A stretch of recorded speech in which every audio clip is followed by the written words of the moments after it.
This ain't no streets. At this point, this ain't about the streets. Cause at this point, we just... Nobody saw this hurricane coming. What started as a seemingly harmless Instagram swipe exploded into a dynasty-level feud, shaking the entire internet, refreshing timelines, keeping millions awake.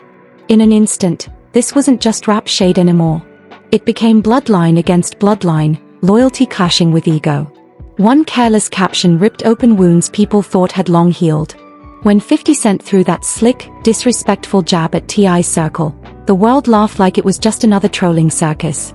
Memes flew, jokes bounced around, but the calm didn't last. One voice nobody expected rose above the chaos: King Harris. And when he spoke, it wasn't playful shade. It hit like a shockwave. Boundaries vanished. Parents were dragged into the storm. Pride got trampled. Suddenly, what had been funny felt heavy, icy, dangerous, impossible to ignore. Beneath the viral edits and laughing emojis, something darker was stirring. Old betrayals resurfaced. Hurt egos cracked. Generations carried grudges like loaded guns. Fans divided into armies. Screenshots emerged like courtroom evidence. Whispers spread through blogs hinting that secrets both sides swore would stay buried were on the verge of exposure. This was no longer content. This was wounded honor roaring back. Sons rising to defend family names. A mogul refusing to yield. And then came that leaked message at 3:07 a.m., a warning everyone assumed was empty. It flipped the story entirely.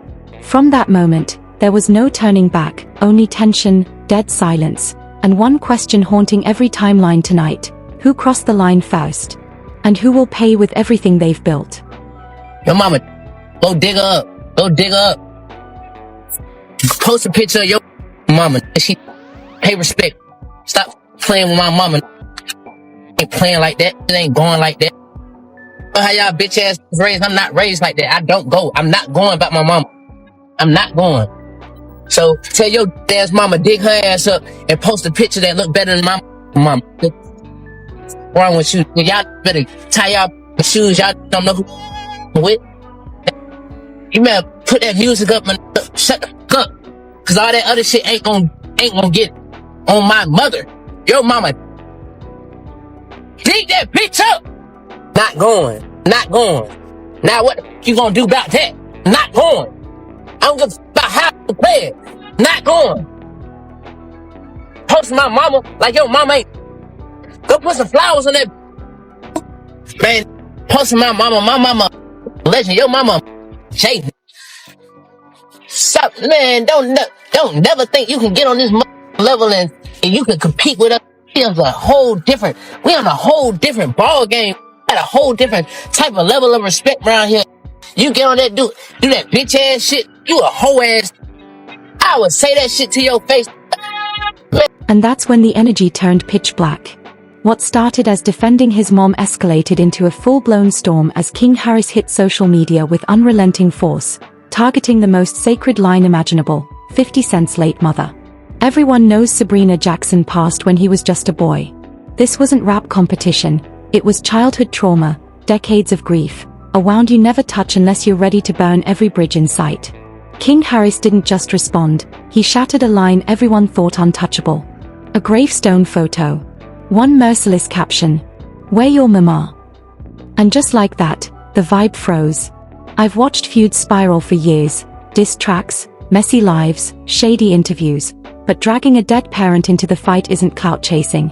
It's scorched earth. The internet shattered like glass under heat.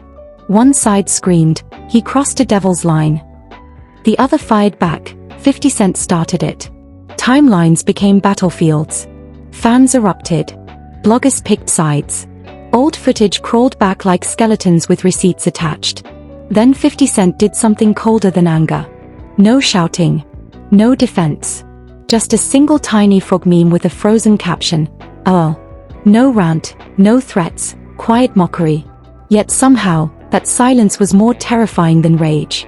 Hours later, he posted an AI-edited scene from ATL, his face swapped onto T.I. confronting King Harris. Joke or warning? Nobody could tell. But one truth hit like a lightning bolt: this wasn't entertainment anymore. Something darker, heavier, was building, and everyone felt it creeping closer. What's up, man?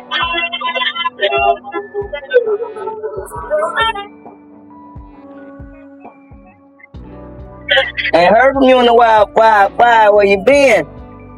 Nah, I'm cool. Yeah, I'm cool. It's just taking me a minute, that's all. But I'm gonna straighten everything out as soon as I get that money. Remember what I told you, right? Yeah. What I said? It's grown man business. It's grown man business. Boom! Ooh, got your ass. Scary as hell, man.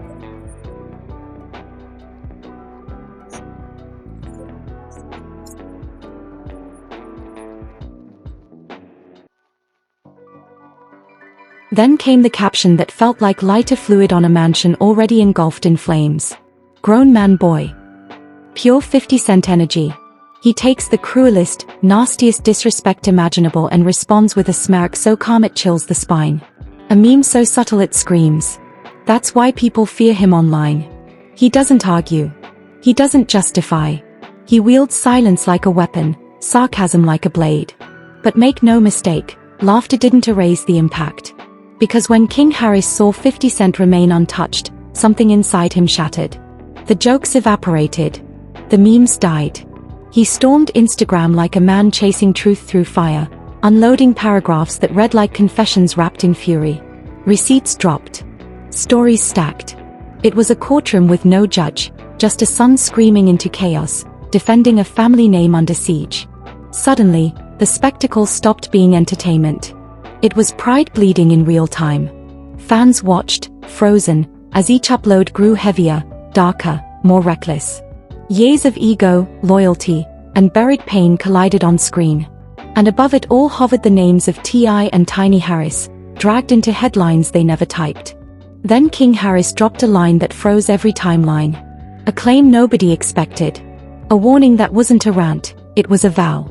In that moment, everyone understood this wasn't a comment section fight anymore. It was a storm powerful enough to drown legends before sunrise. Curtis 50 Cent Jackson got shot 9 times and didn't flinch.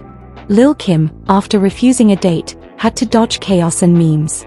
He got smoked by JD Kiss and Styles P in a rap battle. Talk tough, then backed down from Fat Joe on the street level. Got outsold and embarrassed by Kanye West on his 3rd album. Couldn't match Rick Ross musically, so he resorted to skits. Reposted a corn tape of Ty Marie, just because. Publicly disrespected Ashanti, Sierra, Vivica A. Fox, and more for no reason. Dodged T.I. in a versus battle. Called him a snitch despite his known reputation. Even though he's a known federal informant, he mocks T.I.'s wife like we don't already know his messy track record with women. He criticizes rappers for speaking out on politics and religion, but the coward won't stand for anything himself, even as a known Trump supporter. He helps produce a documentary on Diddy's missteps, yet refuses to address his own history of domestic violence and abuse. He disrespects other rappers' families, while his older son calls him a deadbeat. His younger son lived in the house Diddy paid for. He burned his older son's mother's house. And Diddy has his baby mama playing games at his parties. The list of people he's disrespected over the years is endless. He entered the game stirring controversy, and nearly 30 years later, he's still the same attention seeker. But then King Harris reached his breaking point in public. He unleashed a rant with no censor, no pause. Every sentence dripped with rage, pride, and a weight beneath it, as if he wasn't just sparring with a celebrity, he was defending his family's legacy. He took it further.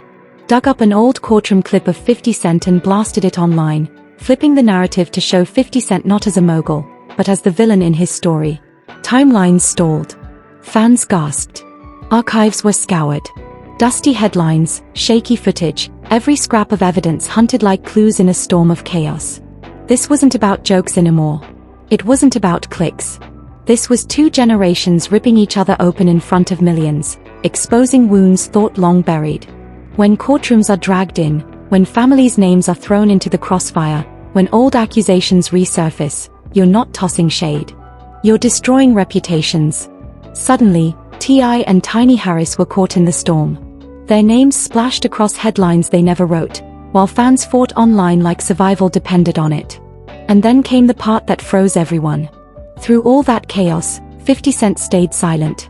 No meltdown, no essay, just that icy, mocking quiet, leaving everyone wondering what he was plotting in the shadows. Because with 50 Cent, the loudest move is never the first.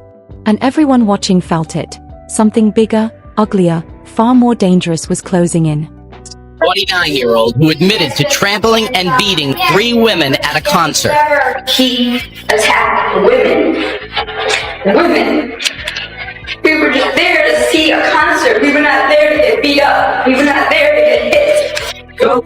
The rapper with the gangster attitude stepped on 2 of the women and punched the 3rd in the face after jumping into the crowd in search of someone who threw a water bottle at him during a surprise concert at this club in May of 2004. They did nothing to justify or excuse the defendant's actions. He has demonstrated since his earlier run-in with the law as a young man that he is a law-abiding citizen. You ain't got no job. That is not the image 50 Cent uses to sell his music, but it will have to be. Judge Robert Coomer accepted Jackson's admission of the facts, gave him a lecture on how this incident would reflect on the rapper's 9-year-old son, and then continued the case for 2 years without a finding. In the meantime, the rapper will have to submit to random drug tests, pay the medical expenses of his victims, pay court costs, undergo anger management treatment, and produce an anti-gun violence public service announcement. Jackson signed off on the deal. And then snuck out of the courthouse through a back door. Then he posted the caption, "All you do is apply pressure to females. Bring that smoke to the chimney. Just getting started." And suddenly, the smoke was too thick to pretend this was just another trending headline. King Harris came swinging like a man with nothing left to lose. Whispers say T.I. stepped in, ready to shield his wife and his name, while 50 Cent leaned back with that frozen grin that's terrified the industry for decades. What started as a petty Instagram swipe has exploded into rumors of diss tracks hidden in vaults, late-night phone calls no one admits to, and threats too dark to repeat on camera. Here's the truth no one wants to say: when legends clash, it's culture. When sons step in, it becomes blood. When dead parents are dragged into the fight, it becomes something ugly that never truly dies. This isn't entertainment anymore. This is pride cracking under pressure, families dragged into public courtrooms, reputations dangling by a thread, millions watching like it's a season finale. The new era doesn't play by old rules. It's screenshots, leaks, midnight captions, coded humiliation, all going viral before sunrise. And 50 Cent thrives in that chaos. He provokes. He waits. He watches. He studies reactions like a grandmaster planning checkmate. That silence, it's louder than any diss track ever made.